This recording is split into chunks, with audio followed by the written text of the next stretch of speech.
Razbita okna, polomljena korita, poškodovana vrata, takšne pa so posledice vandalizma minuli konec tedna v središču Maribora. Objestnež se je lotil trgovine in kulturnega središča Vetrinjski dvor ter uničeval inventar na terasah gostinskih lokalov.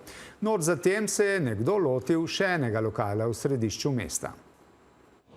V kulturnem središču Vetrinjski dvor v centru Maribora je storilec v noči na soboto proti jutru povzročil precejšnje razdejanje, o čemer pričajo fotografije. Razbil je tudi to močno steklo na vratih.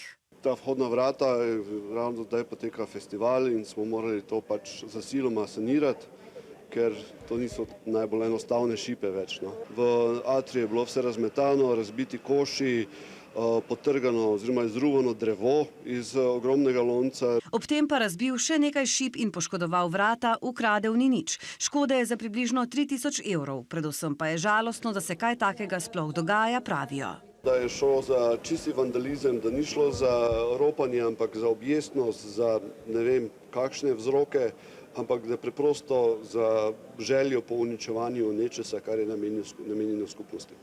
In isti storilec naj bi razbijal tudi drugje. Policisti so v zvezi s tem izsledili 39-letnega nemškega državljana, ki ga bodo kazensko ovadili. Tarča vandalizma je bila tudi ta trgovina v središču mesta. Storilec je kar s cvetličnim koritom razbil veliko izložbeno okno.